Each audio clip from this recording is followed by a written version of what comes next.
अस्सलाम वालेकुम दोस्तों, कैसे हैं आप सब। आप देख रहे हैं यूट्यूब चैनल जिस्म फरोशी और ख़ास सैंडल। कदीम यूनान में जिस्म फरोशी एक मुनज़्ज़म पेशा था और नई कहलाने वाली तवाइफ़ें अक्सर कहबा खानों या गलियों में काम करती थीं।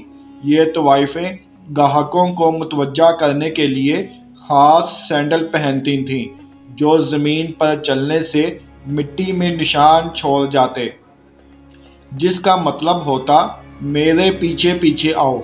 इस तरह गाहक इनके पीछे चलते खास घर तक पहुंच जाता।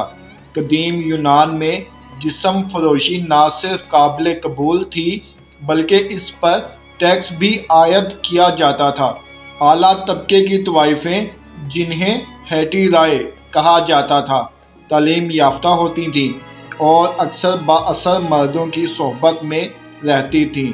ये ख़वातीन समाजी और सकाफ़ती ज़िंदगी में अहम किरदार अदा करती थीं, जो कदीम दौर में जिस्म फरोशी के पेचीदा और मतनों पहलुओं को उजागर करता है।